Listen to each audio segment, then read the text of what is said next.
Hi, for the lecture today we are going to talk about linearization. Let's consider this topic. It has a variety of applications in mathematics and physics or engineering. I'm going to go through one example of each case. Very first example or application has to do with linear approximation.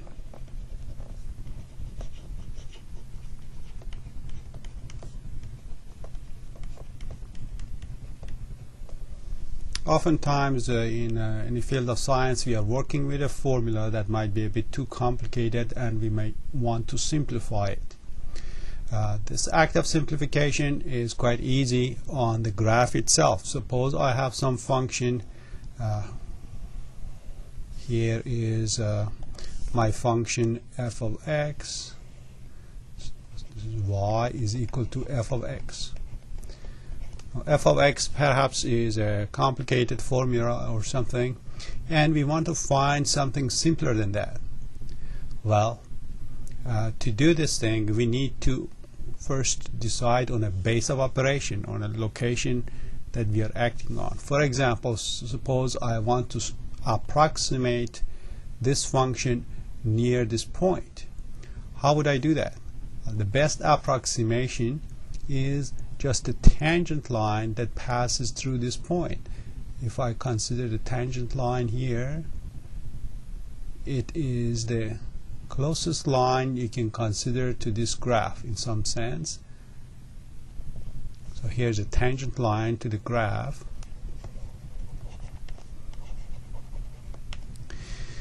It comes very close. As you see, we come close to this point. The distance between the two lines is getting smaller and smaller.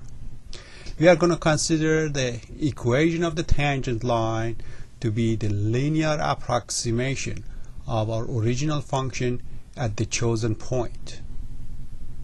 So what was the equation of the tangent line? First, let's decide on the point of action. Suppose this is the point A.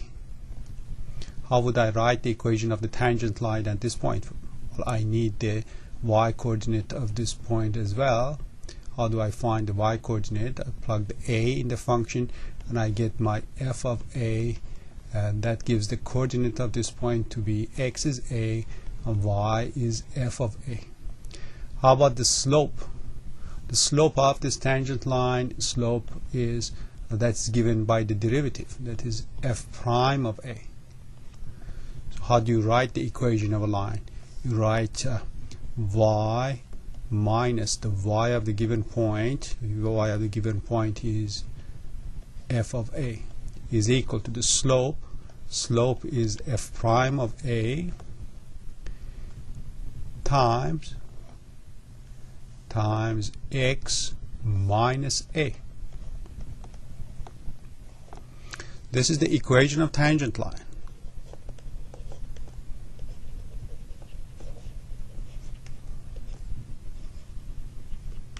If you wish, I can take the A to the right hand side and I will have y by itself is equal to f of A plus f prime of A times x minus A. Okay, this is equation of a line, and that is referred to as a linearization. This thing is a linearization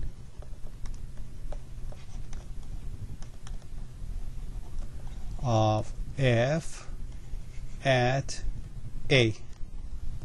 In your text, this thing is referred to as L of x. X for linearization, x is whatever x you have chosen on this blue line, for this blue line, and this y is the y of a point corresponding to that x on this blue line. Let's go ahead and just practice this thing in a simple example. Suppose I ask you find linearization or linear approximation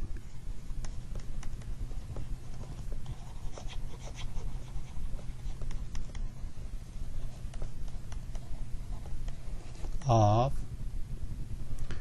f of x is equal to, let's take a simple function, x squared at x equals to 3, or near x equal to 3. Well, if x is equal to 3, let's give this a name, y. If x is 3, y is going to be 3 squared, which is 9. Well, what is f prime? F prime of x, the derivative of this function is 2x. So that tells me that the slope at the point that I'm interested in, at x equal to 3, is 2 times 3, that is 6. So I go ahead and write the equation of line. Y minus the y of given point, that's 9, is equal to the slope 6 times x minus the x of the given point. Now, if you wish, go ahead and clean this up. Y is equal to 6 times x, 6 times minus 3, that's minus 18. Subtract minus 9 from that.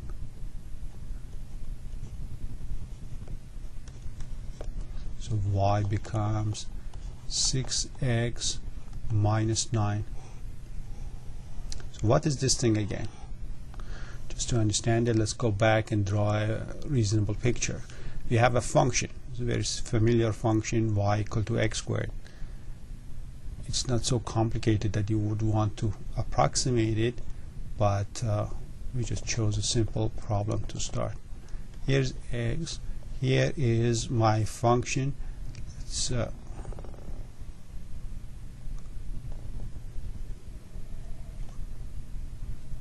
a parabola kind of like this, x squared. Now I have x equal to 3, say x equal to 3 somewhere here.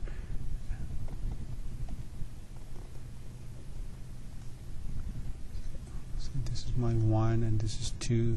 This is 3. I have to be a little bit further to the right, but that's fine.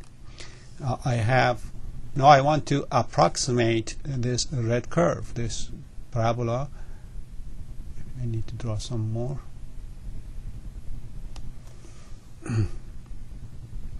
We'll go ahead and approximate it. Our sense of approximation here is to use the tangent line. So here's the tangent line at this point. What is the procedure for finding the tangent line? First we found this point. It is point 3 and 9. We found the slope here. Slope was 6. We plugged it into the equation of a line. Here's the equation of the line. Clean it up.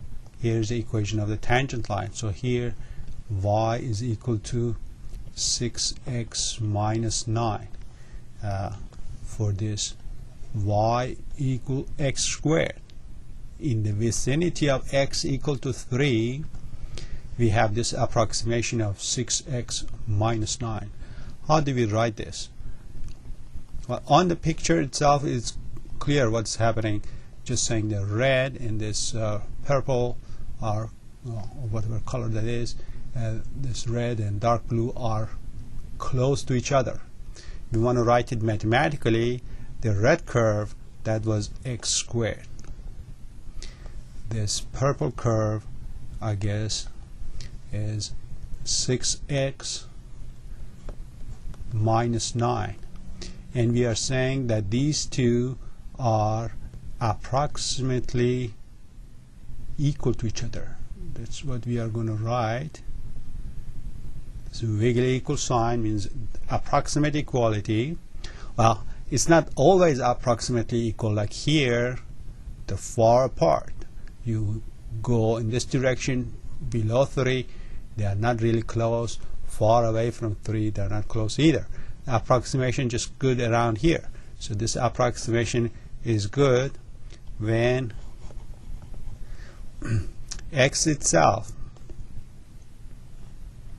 is approximately close to 3. So this is a sense of approximation we are doing. That's what we mean by this activity here. We had a function, perhaps a complicated one like this x squared.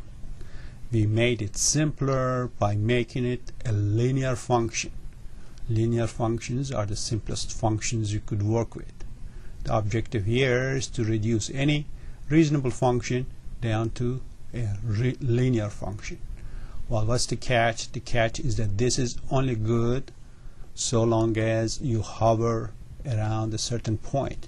If you go further away from that, you are not doing a very good job. Well, there's an application of this thing that you are going to see in your physics classes quite often. Let me go ahead and explain that.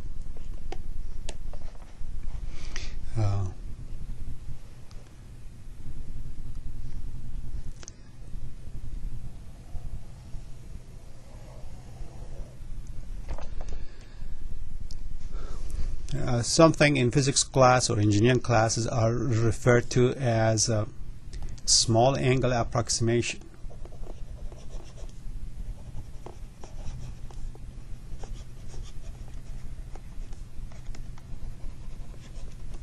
Over there, the idea is that you are studying some small oscillation. Simplest one could be that you're just looking at a pendulum.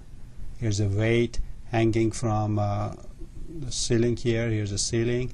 You have a rope, you have a weight attached to that, and this is oscillating back and forth.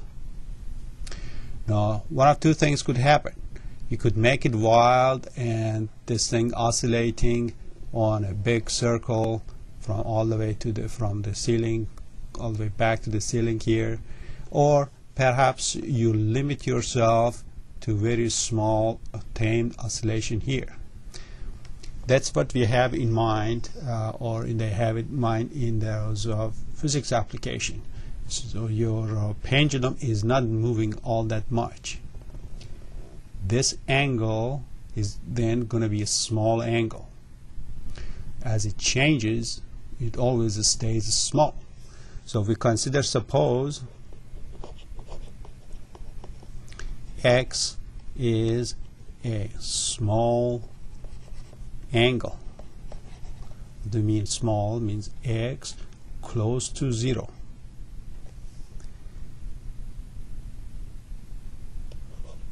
Find the linear approximation . Okay, here's question is will be related to any of the trigonometric functions. For example, the most famous one is just sine of x. How can you simplify sine of x if x itself is very small? What was our idea? The idea is this. If you want to approximate a function f of x, calculate f of a plus f prime of a times x minus a. Let me copy that thing here. So this is our approximation formula. Y is equal to f plus f prime of a times x minus a. What are these ingredients here? A is the point of interest. What's the point of interest here? Point of interest is when angle is 0. A is 0. What is f? The function f of x, that's the function you are working with. That is just sine of x. You always need the derivative of this thing. What is f prime of x? You have learned the derivative of the tangent function, the sine function. That's cosine of x. Now, you don't use these functions at the arbitrary input x. You're using them at the point of interest. So here you're calculating f of a, that is f of 0, that is sine of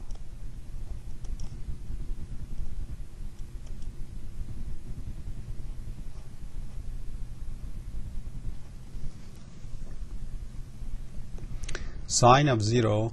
Sine of 0, if you remember from trigonometry, that is just 0. What about f prime of 0? f prime of 0, well, that is cosine of 0. You remember what's cosine of 0? I hope you remember that it's just 1. So let's go ahead and replace. Y became f of a, f of 0, that just became 0, plus f prime of a, f prime of a, that just became 1, times x minus what a was 0. After all of this work, we see we are adding the 0 plus, and this is just x. It just became x. So the linear approximation of sine of x is x itself. Let's write that. It's an important approximation. Sine of x is approximately same as x when x is approximately 0. That is our finding today. Now let's go understand the same thing on a graph and also say a few words about the units. What is a sine of x? Here's a graph of sine of x.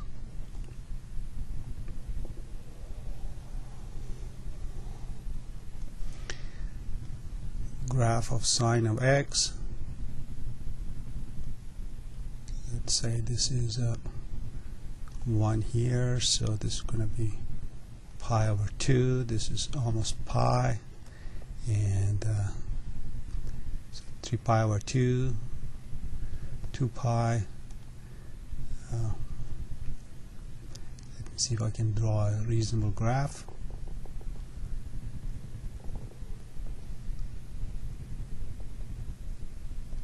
So this is a graph of sine of x. Y equal to sine of x. So y, this is x. Of course, it goes on. It's so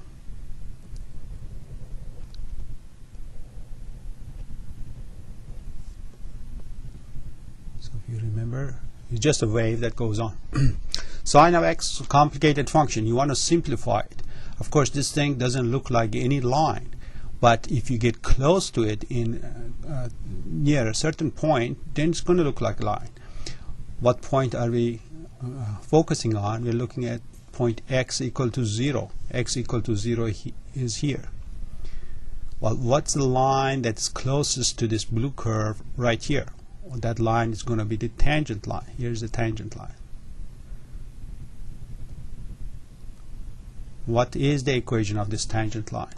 After all this hoopla, we found out here's the equation of the tangent line. It's y equal to x. So we are saying this green line, x itself, is close to the blue curve, the sine of x curve, near the origin. When x is very small, sine of x could be mistaken by x, and they are practically the same thing. So in this oscillation problem that you are going to work on, you are going to use this identity quite often. There are several other identities, approximations.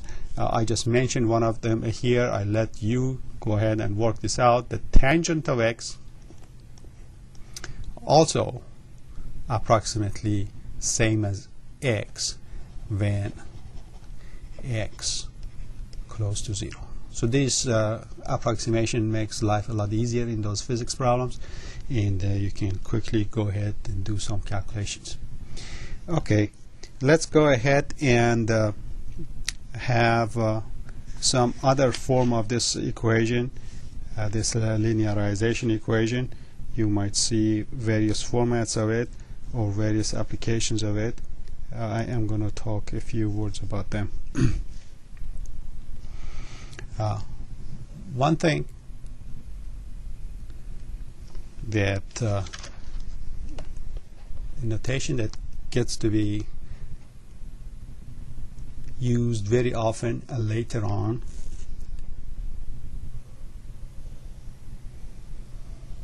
is the notation of differentials.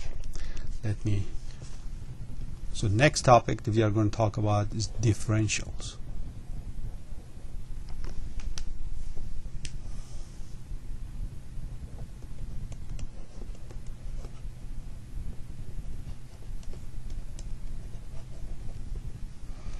Just a fancy name for a lot of simple ideas that we have in mind. Let's go back to the picture that we had.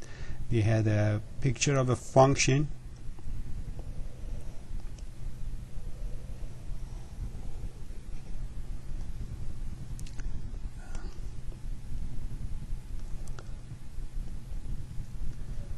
Suppose here is my function.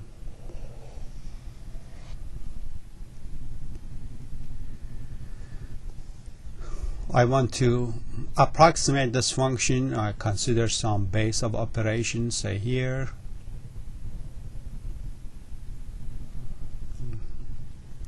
At this point, I approximate the function by drawing a tangent line. Let's say.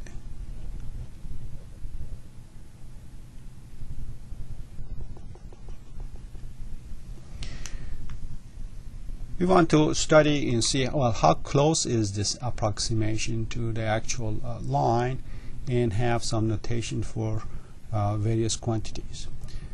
At the base itself, of course, they are right on top of each other, so I'm not making any deviations or error at this point. As you go away, the distance between the approximation and the actual thing is going to widen up. Now, let's go to another point, some nearby point here, and study the situation here. When you move from this base point to this new point, that movement, you remember in college algebra, they would have called it the run. When you're trying to measure the slope, you have a run and rise. So here, run going from here to here. This run is going to have two other notation. One notation for that you have already seen is just dx. That's the same notation you see in the definition of derivative. Another notation that is used in the text quite often is delta x. These three things are all the same. Now, what about the rise? This was the base point. From that point, we have gone up.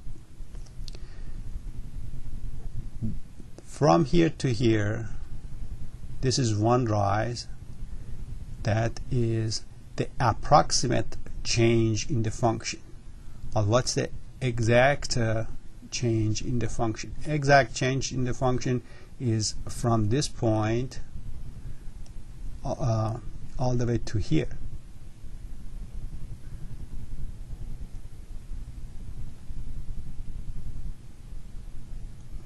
The function, the blue curve, went from this point to that point. So the actual rise is from here all the way to here. This actual rise is referred to as capital delta y. This one, the approximate rise, that's the rise on the tangent line, this one is referred to as dy. Now, you remember the notation of derivative at the beginning of calculus was dy dx is equal to the derivative of the function, or f prime of x. So what is dy divided by dx? This dy, this is the rise on the line itself. You take the rise and divide it by the run, of course you get the slope. Slope of the tangent line is just this derivative. So dy over dx equal to f prime of x. The meaning of this dy dx could be just these lines I drew. Now, if you multiply both sides with dx, you get dy is equal to f prime of x dx. This is called differential of x, and this is the differential of y, or the differential of the function. Many of the problems asking you to calculate the differential. It's a very simple problem. You just calculate the derivative and multiply by dx. The important thing is the meaning of this. So this dx is change in the base point from some point to some other point, and dy is this approximate change in the y. So suppose here's a question. Find, let me choose a problem from the text here. Find the differential of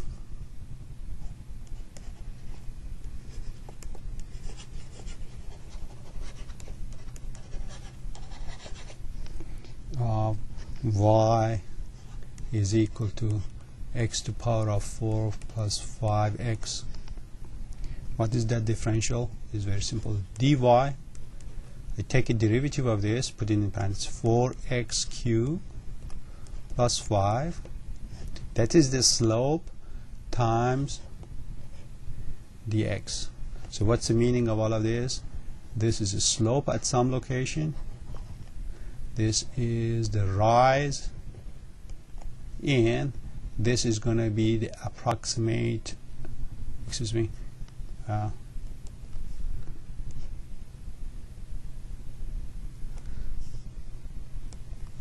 this was, of course, the run, and this is the approximate rise at that location.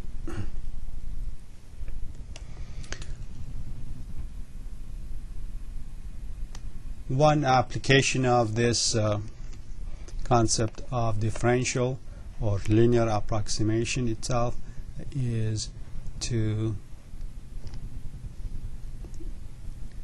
evaluating a function near a given point at which you have a value already. Let's go ahead and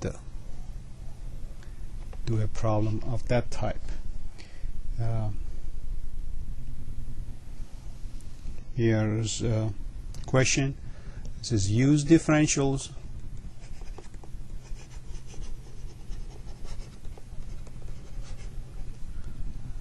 means we want to use differentials as opposed to doing everything on a calculator. We're just trying to learn the idea, not really aiming at just finding a number. Use the differential or linear approximation to estimate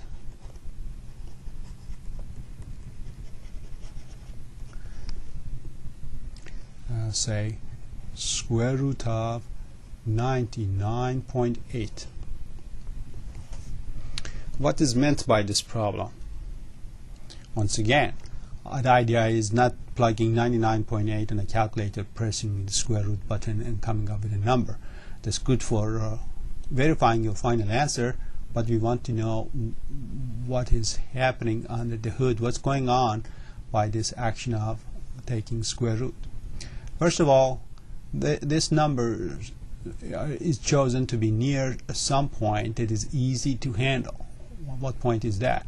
Square root of 100 is easy to work with. So I know that square root of 100, I don't need a calculator to figure that out. So this is going to be my base point. That is in that the very first formula that I wrote. You remember we wrote y equal to f of x. The linear approximation of that, let me write that so that we use it. Linear approximation of that was y equal to f of a plus f prime of a times x minus a. So here the function I'm working with, f of x, is what is indicated, but what I want to do here is taking square root of something. My function is square root of x. That's your first task to figure out here. What is the function? A is the point of operation. Point of operation is 100.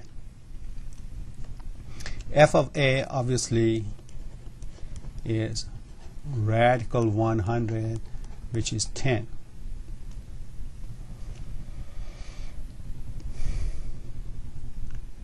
Next, we have moved away from the base of operation. How much have we moved? We have moved by minus 0.2, we have moved left from that point. So if I want to calculate the y, say my f of a was 10, I also need f prime of a. Let's go ahead and calculate that one as well. First I calculate f prime. How do I calculate f prime? This is x to power of 1/2. To take a derivative, simply bring the exponent up front, reduce the exponent by 1 notch, take a derivative of the base, which is just 1, clean it all up. This is 1 over 2 radical x. The derivative of radical x is 1 over 2 radical x. Calculate the derivative. Here's the derivative. Calculate it at your base point. So I say f prime of 100 is equal to 1 over 2 square root of 100. That is 1 over 20. So my f of a was replaced by 10. That's our very rough approximation. We have to make corrections to that. Plus the slope is 1 over 20. 1 over 20. My x, actual point at which I'm interested in, is 99.8. A, base of operation, was 100. Let's clean this up. This is 10 plus 1 over 20 times, this is minus 0.2. I'll clean up one more time. This is 10 minus 0.2 over 20. We have a mix of decimals and whole numbers. We might as well go ahead and use a calculator right now. We could use the calculator for doing this activity, for doing this division and any of these things, but we don't use the calculator for doing that. At this point we go ahead and say 10 minus 0.2 divided by 20, that is 9.99. That is our approximate value of, so here's our final answer. Radical 99.8 is approximately equal to 9.99 using a linear approximation. Now, to make sure that you're on the right track, you might as well go ahead and use your calculator and find the value of this. Calculator uses a more sophisticated algorithm to approximate this thing. That's also approximating it, but approximate to 16 decimal places, so whatever we see is correct. All the digits are correct. Here is what the calculator shows: 9.98999 3 9s, yes, 4995. See, the difference between these two is quite small. We have essentially this is the location of the difference of the digits. If you subtract, you'll have a 6 here and everything else is going to be 0. So really up to 6 decimal places we have correct answer. Now it might look like a really peculiar thing to do. Once you have a calculator at your disposal, you could go ahead and get this number. Why did we go through all of this effort to get this answer? We really want to understand approximation so that we can apply it to more complicated functions. Perhaps the function we want to apply is not on the calculator, or perhaps we want to understand what is going on, and here's the understanding. That is how things change if you change the input. There's another style of solving the same problem. Let me go and apply it perhaps to a different problem so that if you like the language of differentials as opposed to the language of linear approximation, maybe you want to do it this way. Here is the question. Find the use, this time I say use differentials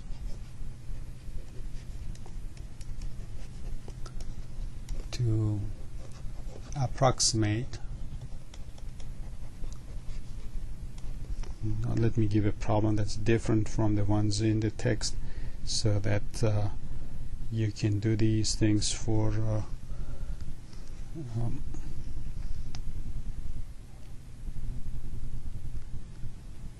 27.01 to the power of 2/3.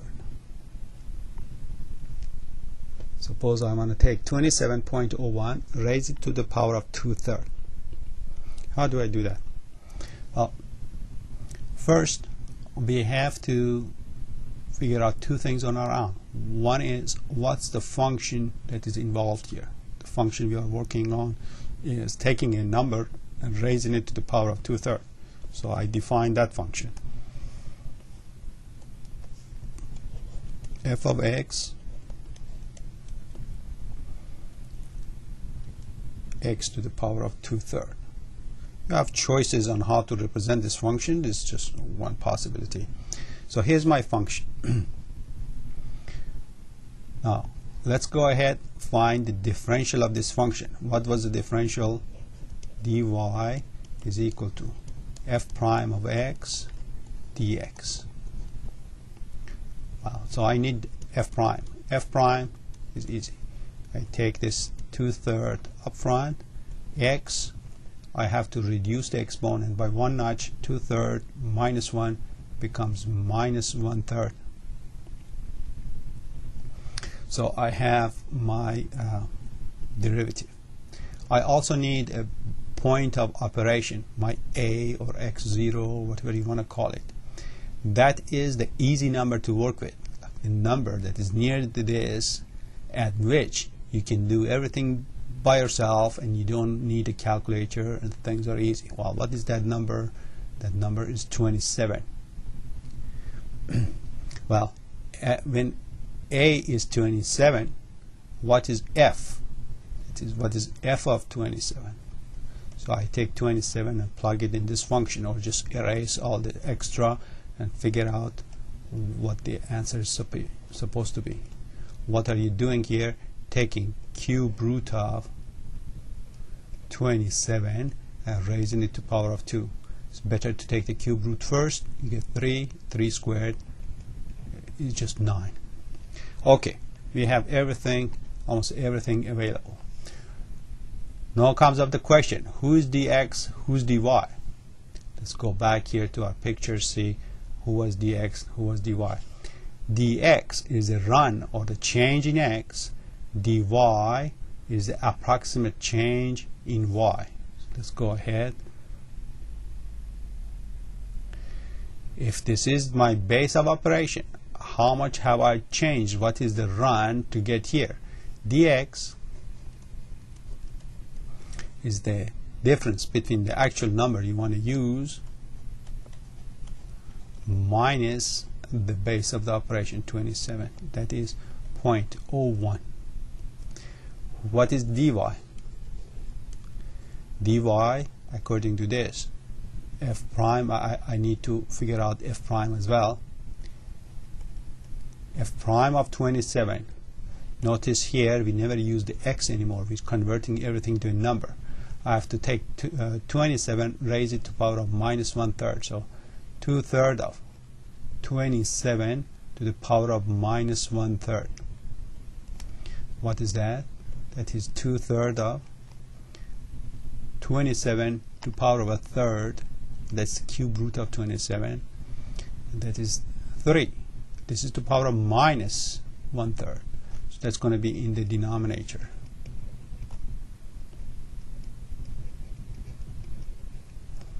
So I've been telling you to write nicely, and my writing here is not all that good. So these are side calculation we need for the main calculation we have here. So here is my slope 2/9. My f prime of x is 2/9, and my dx is point.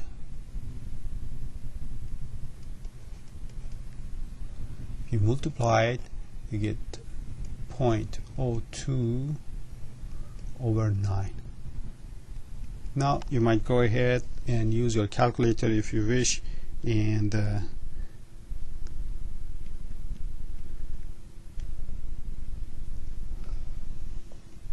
this is 0.0022 and so on.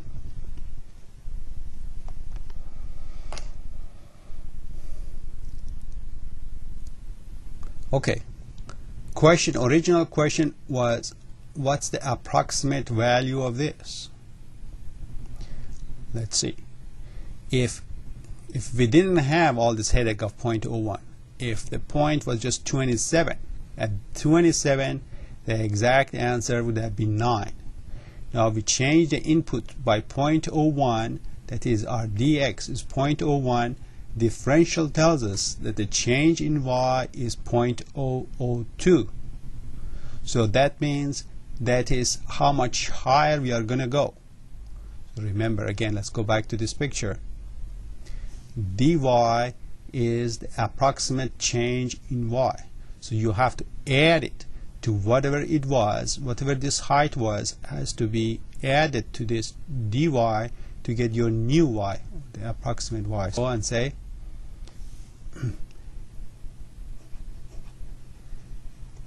approximate value of y is its old value, which was 9, to which this rise has been added, 0.002, etc. So I get 9.002. So our final statement is going to read like this: 27.01 to the power of 2/3 is approximately equal to 9.002. Once you have obtained your approximation, you might as well go ahead and check it by your calculator to see what you get there. So let me try it on the calculator. It's a good exercise to see how you can use your calculator to do such a thing. To the power of 2/3. Do you know how to raise to the power of 2/3? Here on calculator, 27.01 to the power of 2/3 is over there. We get 9.0022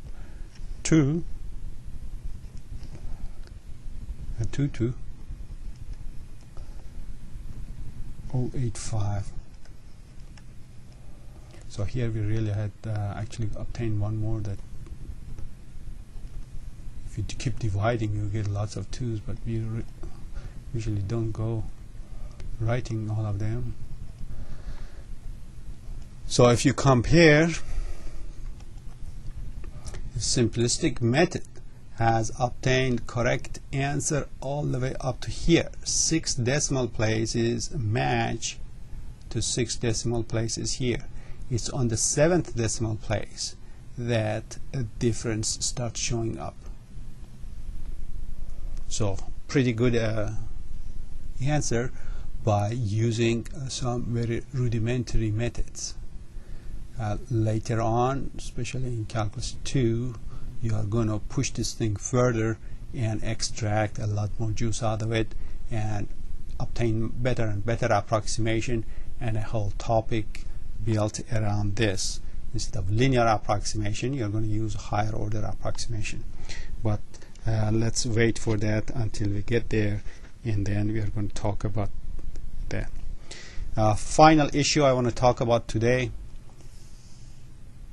one more application to science and engineering, is error analysis. These are all different languages used, but mathematics of it is all the same. So let's go ahead and talk about error analysis. This is a big issue. In any laboratory, you go measure some item, and then if the laboratory is worth anything, your instructor asks you to do error analysis. You obtain some answers at the end of the laboratory experiment, but how good are those numbers you got? What is the error in those numbers? If you listen to evening news, when they report on some statistical analysis, they say such and such result is correct up to a margin of plus or minus 3 percentage points or something like that. How do they get those kind of numbers, plus or minus 3 percentage points? Let's go ahead and again take a look at a simple function. Suppose you are looking at this function y is equal to x squared. If your input x is 3, well, your output obviously is just 9. But if your input is in doubt, if you have some error in the input, that is, this input could have been 3, could have been 3.1, maybe 2.9 or something like that, then the output also going to be modified by a certain amount. How do you show the error that you might have in this input? Well, we have all the notation available to us. The error in this is some small amount that can be either added to this or subtracted from it. So that error can be shown by just our dx. Dx now is going to mean error in x. That is, you can go up by this amount, you can go down by this amount. So suppose our error in x is just say 0.1. What is going to be our error in y? Error in y, easiest way to show that is by dy. What is that? We had learned that dy, differential y, or change in y, is just f prime, which in this case 2x. Let me write the formula, whole formula first.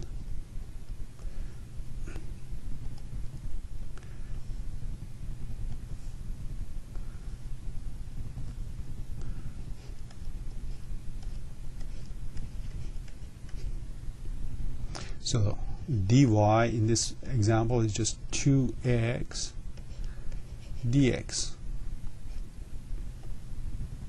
So dy is going to be 2x. Now x is hovering around 3. 2x is going to be 6 dx. This is telling us if you are making a mistake in x around 0.3 by whatever amount, the error in y is going to be 6 times bigger. Dy, the error in y, is going to be 6 times bigger than the error in x. So sometimes they talk about error propagation. If you have an error in one side of an experiment, it's going to propagate all the way through whatever you calculate from there on. Here we are calculating that if you have error in x by 0.1, error in y is going to be 6 times bigger. What could be a very simple engineering issue that will lead to this? Suppose they are asking you to calculate the area of a tile or something, and the side of this tile is 3 feet, but that measurement comes up with a tolerance of perhaps plus or minus 0.1. If the issue is finding the area of this tile, you can say approximately the area is 9, but the error in the area is going to be plus or minus, so dy turns out to be 6 times 0.1, and that is 0.6.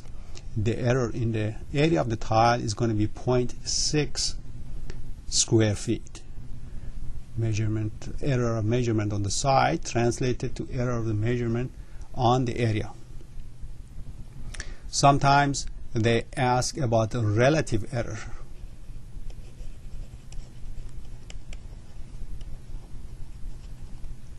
Relative error, by that we mean that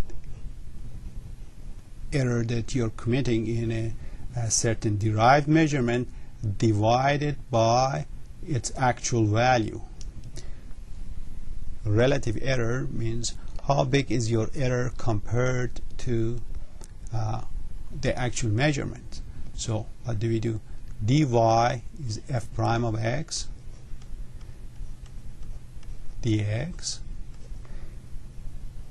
Y is whatever your original function was, that's f of x. So relative error, the formula for relative error will be this. Sometimes they refer to this as a percentage error.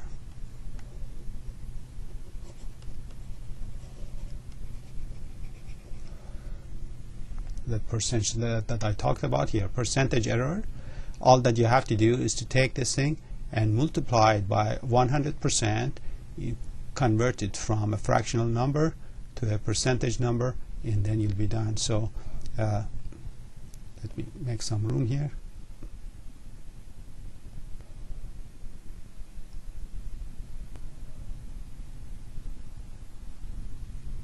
Excuse me. Percentage error is going to be f prime of x over f of x times dx, and then times 100%. That is going to be a formula for the percentage error.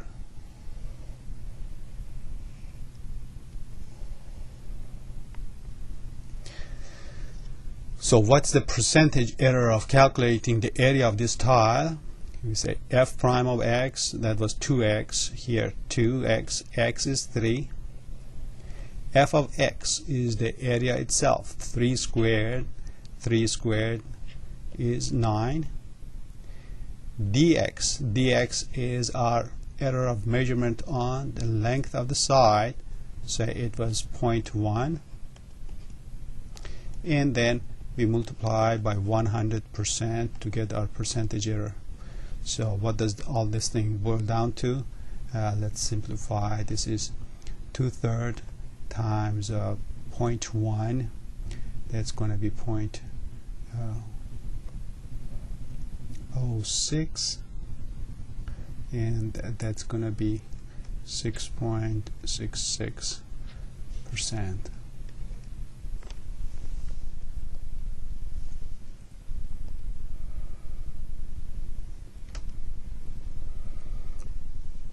Okay, I guess we had enough of differentials from this section. You go ahead and do the problems of this section as well, 311, and I'll see you in class. Good luck and God bless.